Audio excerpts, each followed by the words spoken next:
Hello दोस्तों, मैं आपका दोस्त संतोष सिंह। आज हम लोग राष्ट्रीय प्रतीक पर चर्चा करेंगे।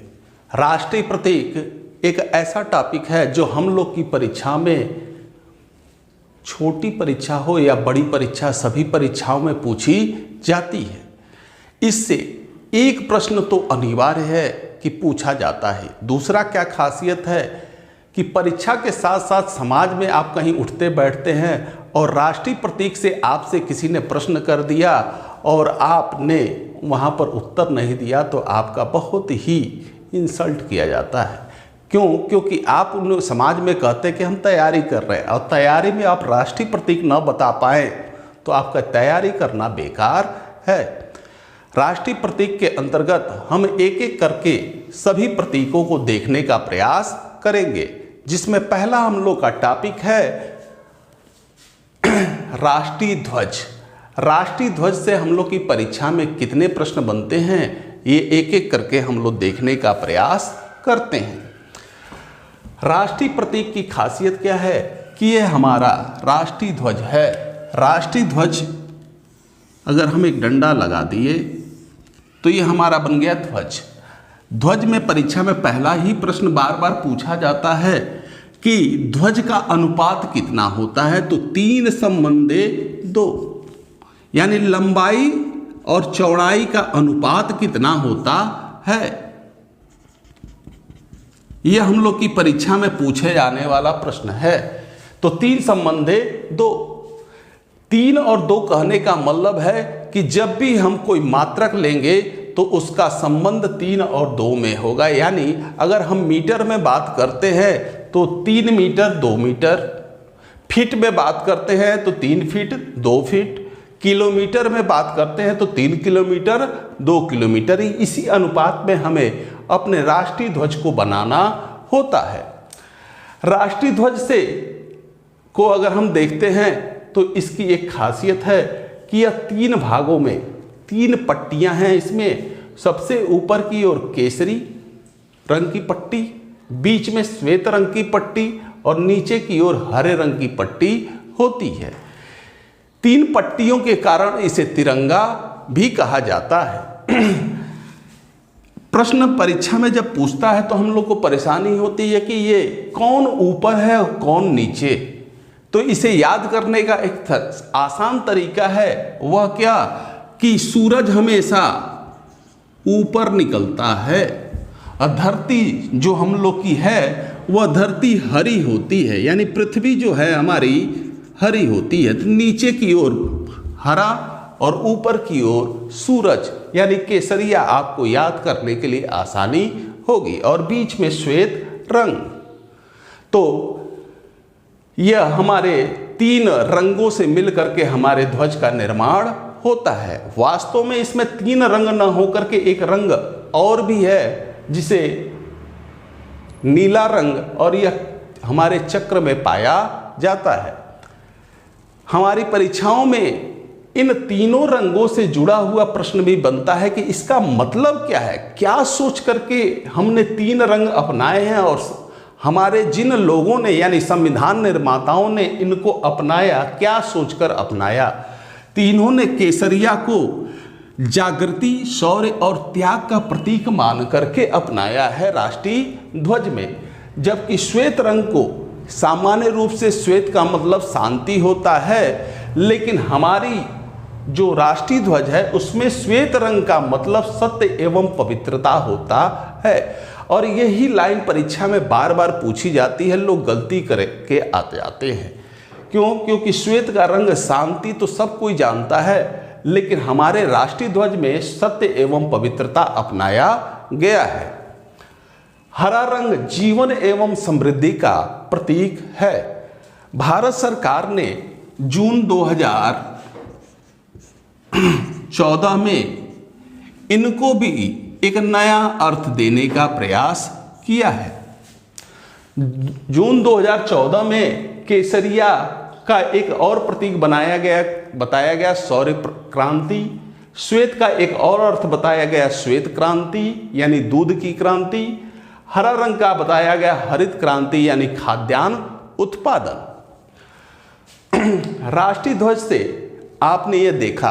अब आते हैं हम लोग चक्र पे। चक्र की खासियत क्या है कि इसमें ये जो तीलियां आप देख रहे हैं, तीलियां बनाने में तो मैंने कम बनाया है, लेकिन वास्तव में इसमें 24 कितनी 24 तीलियां हैं।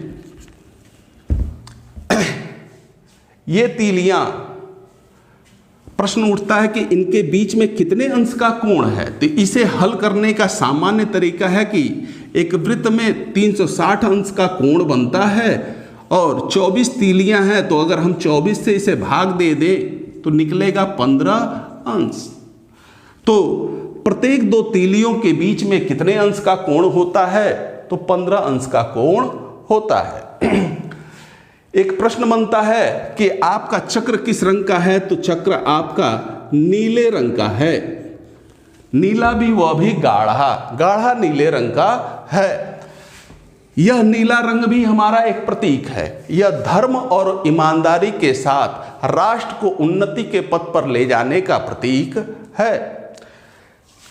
इस चक्र को एक नाम दिया गया है, वह क्या? इसे विधि का चक्र या व्हील ऑफ लॉ भी कहते हैं। इस चक्र हमने बनारस के सारनाथ में स्थित अशोक के स्तंभ से लिया गया है। तिरंगे का अगला प्रश्न बनता है कि इस तिरंगे को सबसे पहले या इसका डिजाइन किसने दिया? तो इसके लिए हमें थोड़ा सा इतिहास में जाना पड़ता है। आज़ादी के आंदोलन के दौरान कांग्रेस पार्टी ने 1921 में आम जनता के सामने यह प्रश्न रखा कि भारत का भी एक राष्ट्रीय झंडा हो। ऐसे में आंध्र प्रदेश के रहने वाले पिंगाली वेंकैया ने हमारे राष्ट्रीय तिरंगे को बनाने का प्रयास किया। उन्होंने 3:2 के अनुपात में हमारा राष्ट्रीय झंडा तो बनाया, लेकिन इस चक्र के स्थान पर उन्होंने क्या रखा? चरखा रखा था, जो हमारी आज़ादी के तक यह चलता रहा। चरखा हमारा राष्ट्रीय प्रतीक आंदोलन के दौरान बना रहा उस झंडे के अंतर्गत। आगे चल करके जब हमारा संविधान बनाया जा रहा था तो उस समय 22 जुलाई 1947 को संविधान सभा ने इस चरखे के स्थान पर चक्र को रखा और भारत के लोगों के लिए हमारा राष्ट्रीय झंडा मान्यता प्रदान किया। इस झंडे से संबंधित एक प्रश्न और हमारी परीक्षा में पूछा जाता है कि यह झंडा क्या आज़ादी के बाद इसका कोई संबंध है? तो हाँ, संबंध है। 15 अगस्त 1947 को जिस दिन हमें स्वतंत्रता प्राप्त हुई, उस दिन हंसा मेहता ने भारत की जनता की ओर से हमारे राष्ट्रपति डॉक्टर राजेंद्र प्रसाद को यह झंडा स्वरूप के रूप में प्रस्तुत किया था। एक और प्रश्न हमारी परीक्षा में पूछा जाता है कि क्या भारत के बाहर भारत का झंडा कहीं लहराया गया था? तो हाँ, उसके लिए हम चलते हैं कहाँ पर?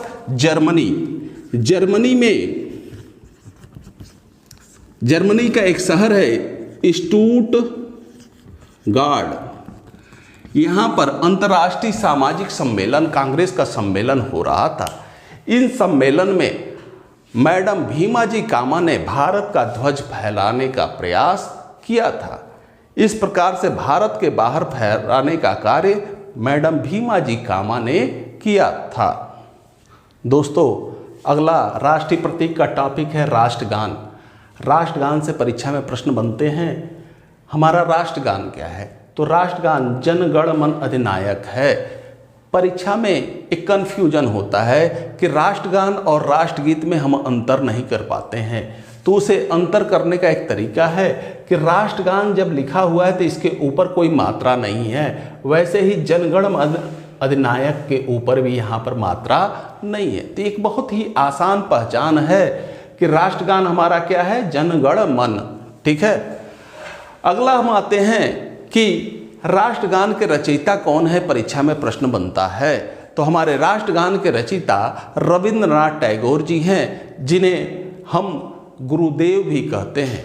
अगला प्रश्न परीक्षा में पूछा जाता है कि रविंद्रनाथ टैगोर का जन्म कहाँ हुआ था या कहाँ के रहने वाले थे, तो उसका उत्तर है पश्चिम बंगाल। गुरुदेव पश्चिम बंगाल के रहने वाले थे। अगला एक प्रश्न बनता है कि इसका संगीत किसने दिया, तो प्रारंभ में राष्ट्रगान का संगीत रविंद्रनाथ टैगोर ने ही दिया था, लेकिन जो वर्तमान में हम धुन सुनते हैं राष्ट्रगान का, यह धुन आज़ाद हिंद फौज के कैप्टन राम सिंह ठाकुर ने दिया था। प्रश्न एक और बनता है कि राष्ट्रगान आधिकारिक रूप से भारत में पहली बार कहाँ गाया गया, तो इसका उत्तर है 27 दिसंबर 1911 को कलकत्ता में जब कांग्रेस पार्टी का राष्ट्रीय अधिवेशन हो रहा था, तो उस राष्ट्रीय अधिवेशन के दौरान गुरुदेव की भतीजी, कौन, गुरुदेव की भतीजी सरला देवी चौधरानी ने इस राष्ट्रगान को पहली बार आधिकारिक रूप से गाया था। राष्ट्रगान के से अगला प्रश्न बनता है कि इसे हमने या भारत सरकार ने कब अपनाया, तो इसे भारत सरकार ने नहीं बल्कि संविधान सभा ने अपनाया था। जब संविधान सभा की अंतिम बैठक हो रही थी, कब, 24 जनवरी 1950 को, उस दिन संविधान सभा ने राष्ट्रगान को अपनाने का कार्य किया था। गुरुदेव ने इस राष्ट्रगान को किस पत्रिका में लिखा, यह भी परीक्षा में प्रश्न बनता है। तो गुरुदेव रविंद्रनाथ टैगोर ने तत्वबोधिनी पत्रिका, किसमें, तत्वबोधिनी पत्रिका में 1912 में भारत भाग्य विधाता नाम से इसे लिखा था। आज भी हम एनसीईआरटी की बुकों को उठाएं तो उन बुकों के पहले पेज पर भारत भाग्य विधाता नाम से हमें अपना राष्ट्रगान दिखाई पड़ता है।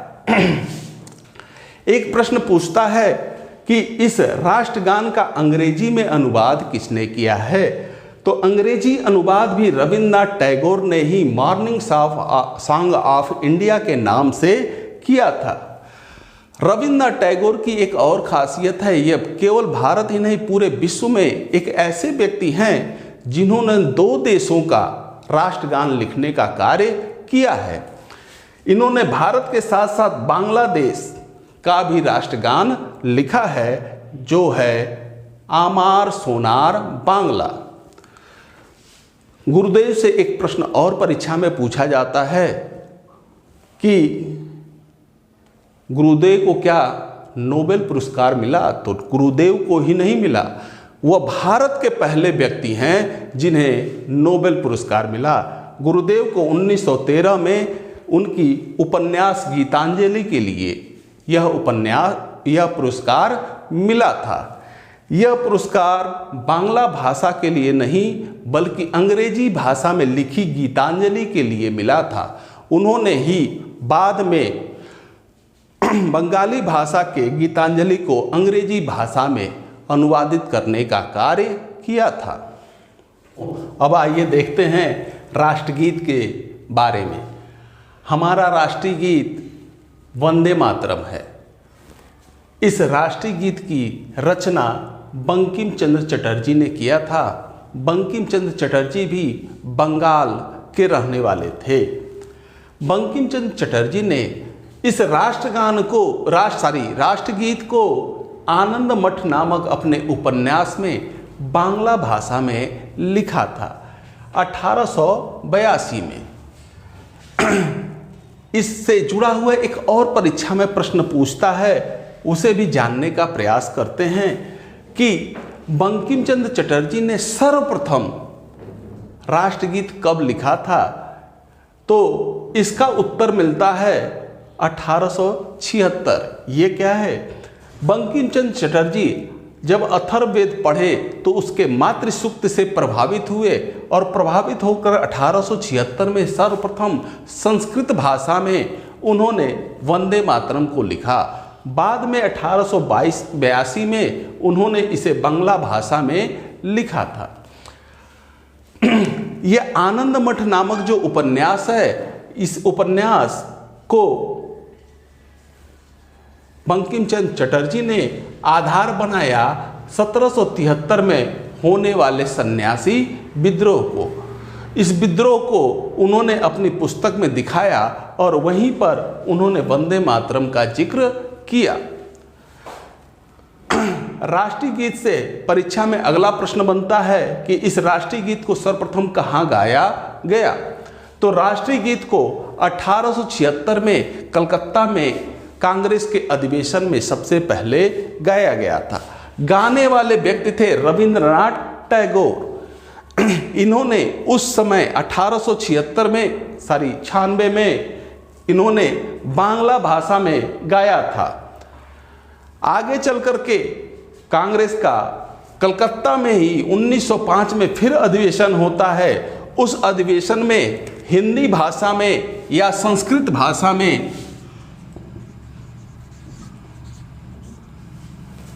राष्ट्रीय गीत यानी वंदे मातरम को गाया गया। एक प्रश्न हम लोग की परीक्षा में बनता है कि राष्ट्रगीत का अंग्रेजी अनुवाद किसने किया है। तो अंग्रेजी अनुवाद अरविंद घोष ने किया था, जबकि इसका उर्दू अनुवाद मोहम्मद खान ने किया था। राष्ट्रगीत की एक बहुत बड़ी खासियत है कि राष्ट्रगीत हमारे राष्ट्रीय आंदोलन का एक महत्वपूर्ण गीत रहा, जिसने आंदोलनकारियों को प्रेरित करने का कार्य किया। स्वदेशी आंदोलन 1905, इसमें हम जाते हैं तो क्या पाते हैं कि पहली बार वंदे मातरम ने स्वदेशी आंदोलन के दौरान पूरे भारत को जोड़ने का काम किया था। एक प्रश्न और बनता है परीक्षा में कि राष्ट्रगीत को 15 अगस्त 1947 को किसने गाया। तो 15 अगस्त 1947 को लाल किले पर सुचेता कृपलानी जी ने गाया था। दोस्तों, अगला टॉपिक है राजकीय चिन्ह। इस चिन्ह का प्रयोग हमारे समस्त मंत्रीगण, अधिकारीगण करते हैं। इनका प्रयोग जहां एक राज्य से दूसरे राज्य में पत्रों के रूप में भी किया जाता है, वहीं पर इन चिन्हों का प्रयोग अंतर्राष्ट्रीय स्तर पर भी किया जाता है। अंतर्राष्ट्रीय स्तर पर राजकीय चिन्ह भारत की पहचान का कार्य करता है। प्रश्न उठता है कि इस राजकीय चिन्ह को हमने कहाँ से लिया है। तो राजकीय चिन्ह सारनाथ के अशोक स्तंभ से लिया गया है। अशोक स्तंभ में भी एक खासियत है, निचले या मध्यवर्ती भाग से नहीं, यह शीर्ष भाग से, यानी उस स्तंभ के सबसे ऊपर यह जो शेरों का चित्र बना हुआ है वहां से इसे लिया गया है। एक प्रश्न परीक्षा में बनता है कि राजकीय चिन्ह को भारत सरकार ने कब अपनाया। तो भारत सरकार ने न अपना करके अंग्रेजों द्वारा निर्मित किए गए अंतरिम सरकार ने 26 जनवरी 1950 को राजकीय चिन्ह को अपनाने का कार्य किया था। दोस्तों, एक प्रश्न परीक्षा में पूछा जाता है कि इस राजकीय चिन्ह में और अशोक के सारनाथ स्तंभ में हमें क्या अंतर दिखाई पड़ता है। तो इसे समझने का प्रयास करते हैं। जो हमारा वर्तमान राजकीय चिन्ह है, इस राजकीय चिन्ह में हमें केवल और केवल 3 शेर, एक बीच में जो हमें पूरा दिखाई पड़ता है, जबकि 2 साइड के आधे आधे दिखाई पड़ते हैं। जबकि अगर हम सारनाथ स्तंभ पर जाते हैं तो वहाँ हमें चारों शेर, जो इसके पीछे भी है वह भी हम इसके चारों ओर घूम करके देख सकते हैं। यानी सारनाथ के मूल स्तंभ में 4 शेर हैं, जबकि राजकीय चिन्ह में केवल 3 शेर हैं। इन शेरों के नीचे एक पट्टी बनी हुई है। इस पट्टी में हमें क्या दिखाई पड़ता है, एक पूरा चक्र और 2 आधे चक्र दिखाई पड़ते हैं। जबकि हम सारनाथ जाते हैं तो वहां पर हमें 4 चक्र दिखाई पड़ते हैं। इन चक्रों के बीच में कुछ जानवरों को रखा गया है। सारनाथ में हमें 4 जानवर दिखाई पड़ते हैं, जिसमें शेर और हाथी भी दिखाई पड़ते हैं। जबकि हम राजकीय चिन्ह में आते हैं तो केवल घोड़े और बैल का ही चित्र दिखाई पड़ता है। यहाँ से हमारे परीक्षा में प्रश्न और भी बनते हैं। वह क्या कि इस राजकीय चिन्ह के सबसे नीचे क्या लिखा हुआ है? तो इस राजकीय चिन्ह के नीचे सत्यमेव जयते लिखा हुआ है। इस सत्यमेव जयते का प्रथम उल्लेख मुंडको उपनिषद में किया गया है, जहाँ से मुंडको उपनिषद से सत्यमेव जयते को लेकर के हमारे राजकीय चिन्ह में प्रयोग किया गया है। एक प्रश्न और बनता है कि शेर, घोड़ा और बैल का क्या अर्थ है? तो जो हमारा राजकीय चिन्ह का शेर है उसका अर्थ होता है साहस एवं निर्भीकता का प्रतीक, जबकि घोड़ा जो है वह ताकत या शक्ति या पावर और गतिशीलता का प्रतीक है, जबकि बैल जो है वह कठिन परिश्रम एवं स्फूर्ति का प्रतीक है। दोस्तों, अगर यह वीडियो आपको पसंद आ रहा होगा तो इसे सब्सक्राइब करने और बेल आइकन दबाने का प्रयास कीजिए। दोस्तों, अगला टॉपिक है राष्ट्रीय पंचांग या कैलेंडर। भारत सरकार ने कैलेंडर के रूप में 2 कैलेंडर को मान्यता दिया है। एक है ग्रेगोरियन कैलेंडर या रोमन कैलेंडर, जिसे जूलियस सीजर ने बनाया था। वर्तमान में ग्रेगोरियन कैलेंडर केवल भारत ही नहीं वैश्विक स्तर पर इसे अपनाया गया है। विश्व इसके अनुसार चलने का प्रयास करता है, जिसके महीनों का नाम होता है जनवरी, फरवरी से लेकर के नवंबर, दिसंबर। भारत का दूसरा कैलेंडर है शक संवत। इसे कुषाण वंश के शासक कनिष्क ने चलाया था जब वह गद्दी पर 78 ईस्वी में बैठा था। उसके उपलक्ष्य में उसने इसे चालू किया था। वास्तव में यह शक विजय के उपलक्ष्य में उसने चालू भी किया था। इस कैलेंडर को भारत सरकार ने कब अपनाया, यह भी परीक्षा में प्रश्न बनता है। भारत सरकार ने 22 मार्च 1957 को शक संवत एवं ग्रेगोरियन कैलेंडर को अपनाने का कार्य किया था। परीक्षा में एक प्रश्न बनता है कि शक संवत के महीनों के नाम क्या हैं? तो चैत, वैशाख, ज्येष्ठ, आषाढ़ करते हुए हम आखिरी महीने फागुन तक जाते हैं। फागुन यानी होली का आखिरी दिन, वर्ष का अंतिम दिन होता है। किसमें? शक संवत में। शक संवत का पहला दिन कब पड़ता है? तो इसकी खासियत है कि सामान्य वर्षों में 22 मार्च को शक संवत प्रारंभ होता है, जबकि लीप या अधिवर्ष में यह 21 मार्च को प्रारंभ होता है। एक प्रश्न और परीक्षा में पूछा जाता है कि अगर वर्तमान में 2010 चल रहा है, तो 2010 चल रहा है तो शक संवत क्या होगा? इसे निकालने का एक तरीका है, बस इस 2010 में अगर हम 78 जोड़ दें तो उत्तर प्राप्त हो जाएगा। तो उत्तर होगा 2088 यानी 2088। यह आएगा कौन सा? शक संवत।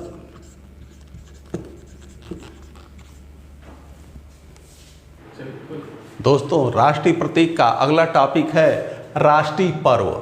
राष्ट्रीय पर्व हमारे धार्मिक पर्व से अलग होते हैं। धार्मिक पर्व हर धर्म के लोग, जैसे हिंदू धर्म के लोग होली, दीपावली मनाते हैं, जबकि मुस्लिम लोग ईद, बकरीद मनाते हैं, तो वह उनके धार्मिक पर्व हुए। जबकि राष्ट्रीय पर्व राष्ट्र के प्रत्येक सदस्य को, जो भारत का नागरिक है, उसके लिए यह आवश्यक है कि वह राष्ट्रीय पर्व को अपने दिल से मनाने का प्रयास करे।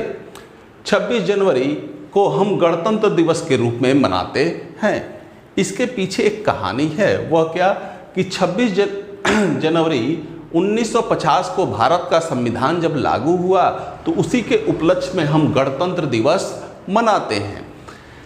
गणतंत्र दिवस के इसकी एक तारीख से संबंधित एक और भी प्रश्न है। वह क्या कि पहले हम लोग 26 जनवरी को स्वतंत्रता दिवस के रूप में मनाते थे। कांग्रेस पार्टी जो भारत के स्वतंत्रता आंदोलन को लड़ रही थी, वह 1929 में लाहौर में रावी नदी के तट पर कांग्रेस का सम्मेलन हुआ, जिसमें पंडित नेहरू ने कहा कि हम लोग अगले साल से यानी 1930 से हर वर्ष 26 जनवरी को स्वतंत्रता दिवस के रूप में मनाएंगे।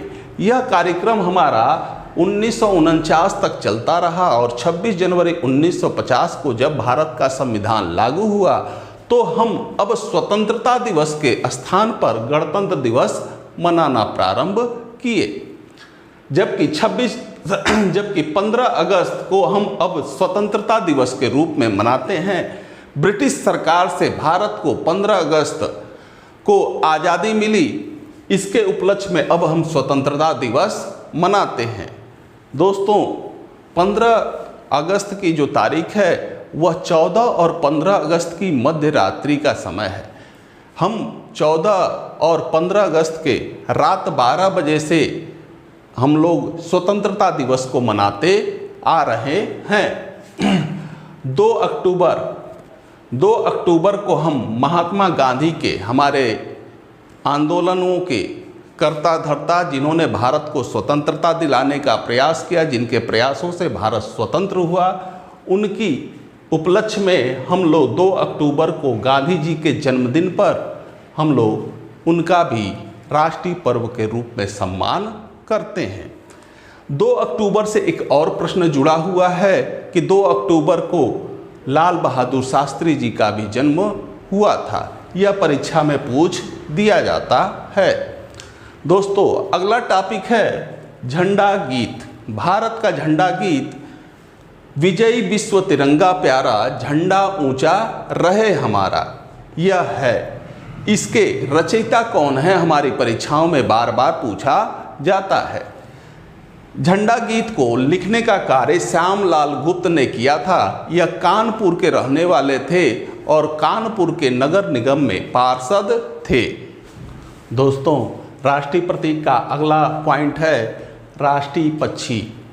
राष्ट्रीय पक्षी भारत का मोर है, जिसका साइंटिफिक नेम या वैज्ञानिक नाम पावो क्रिस्टेटस है।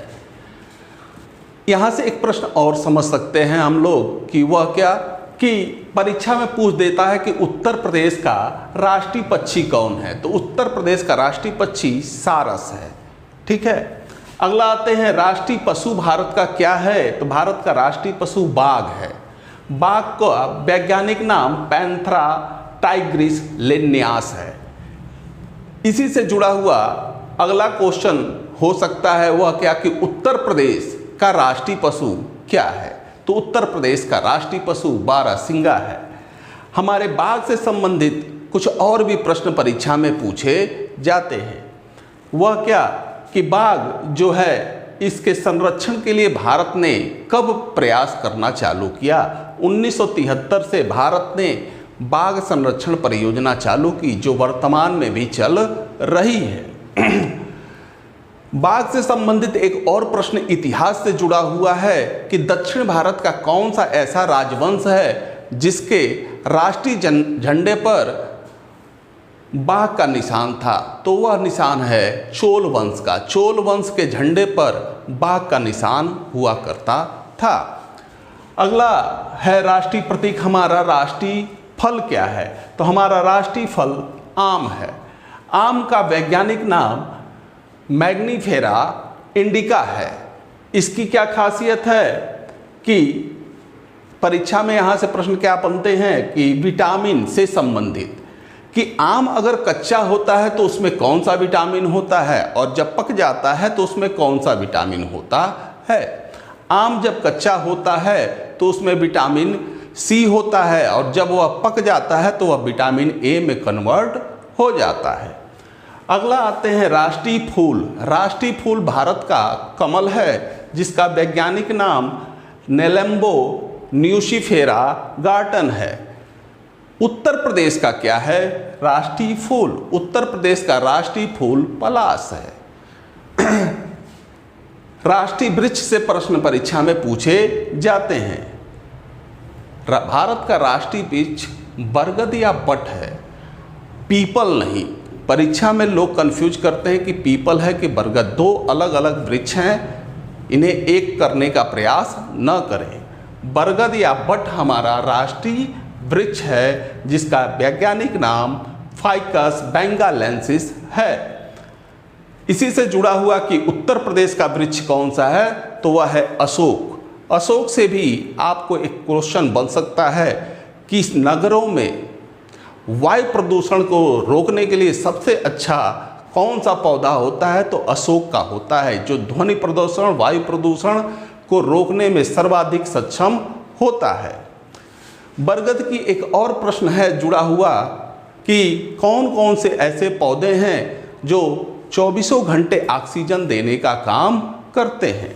तो बरगद है, पीपल है, तुलसी है, ये हमारे ऐसे पौधे हैं भारत के कि यह 24 घंटे ऑक्सीजन देने का कार्य करते हैं। दोस्तों, राष्ट्रीय प्रतीक का अगला पॉइंट है राष्ट्रीय खेल। भारत का राष्ट्रीय खेल हॉकी है। हॉकी के जादूगर मेजर ध्यानचंद, इनके जीवन से जुड़ा हुआ एक प्रश्न और हम लोग को पूछा जाता है कि भारत का राष्ट्रीय खेल दिवस कब मनाया जाता है। तो मेजर ध्यानचंद के जन्मदिन के उपलक्ष्य में हम लोग राष्ट्रीय खेल दिवस मनाते हैं, जो 29 अगस्त को मनाया जाता है। एक प्रश्न हम लोग की परीक्षा में और है कि क्या ज़रूरत है कि राष्ट्रीय खेल मेजर ध्यानचंद के नाम पर ही रखा गया। तो मेजर ध्यानचंद के नेतृत्व में भारत ने 1928 से लेकर के 1956 के मध्य लगातार 6 ओलंपिक स्वर्ण पदक जीतने का कार्य किया था। अगला पॉइंट है राजभाषा। राजभाषा, यहाँ पर आप थोड़ा सा ध्यान देंगे कि यहाँ पर मैंने राष्ट्रीय शब्द प्रयोग नहीं किया है। भारत का राष्ट्रीय भाषा नहीं है, केवल और केवल भारत के राजभाषा है, जिसकी मान्यता दी गई है हिंदी को। वैसे तो भारत के 22 भाषाओं को राजभाषा का दर्जा प्राप्त है, जिसका उल्लेख हमें भारतीय संविधान के अनुसूची 8 में मिलता है। हिंदी को राजभाषा के रूप में मान्यता दिया गया है भारतीय संविधान के अनुच्छेद 343 में। हिंदी में भी एक आपको खासियत रखनी है कि यहाँ पर हिंदी वही हिंदी जो देवनागरी लिपि में हो। जैसे ये मैंने आपको लिखा राम, तो ये रोमन लिपि है। कौन सा राम कौन सा हो, तो ये इसे कहते हैं हम लोग देवनागरी लिपि।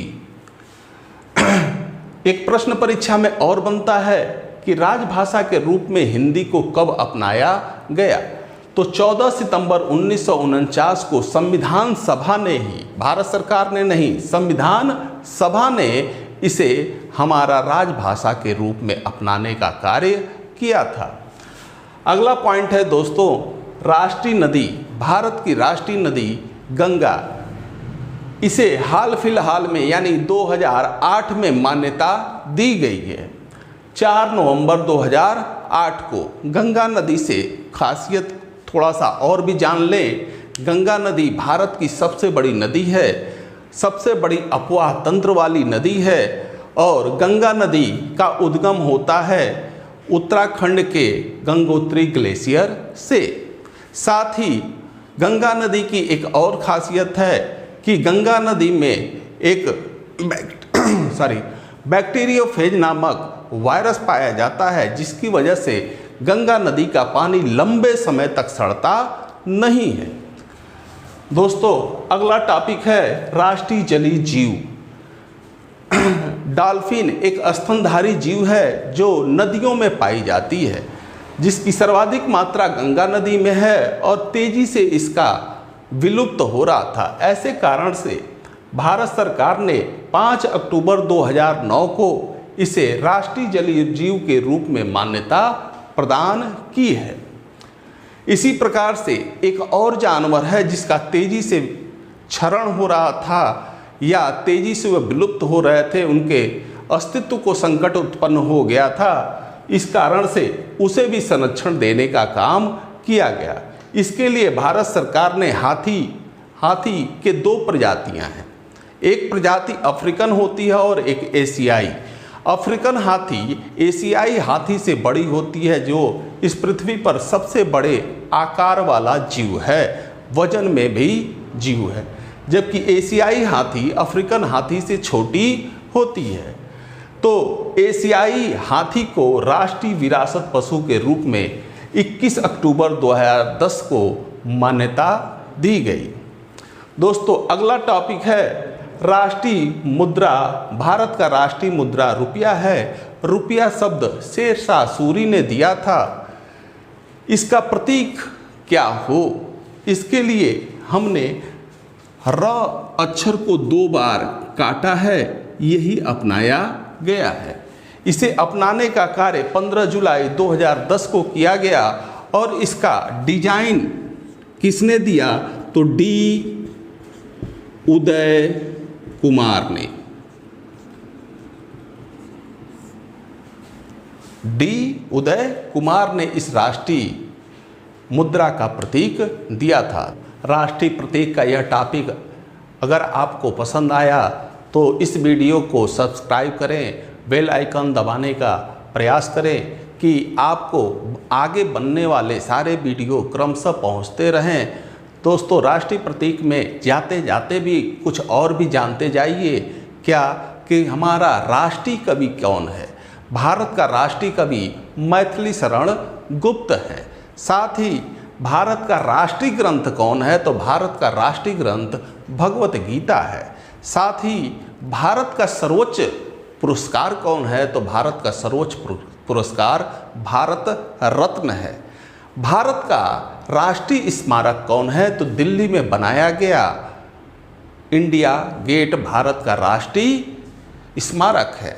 इसे प्रथम विश्व युद्ध में मारे गए सैनिकों की याद में बनाया गया था। और आपके हंसी के लिए एक और है कि भारत का राष्ट्रीय मिठाई कौन सी है, तो जिलेबी, जिसे आप खा करके आराम से पढ़ने का प्रयास कीजिएगा।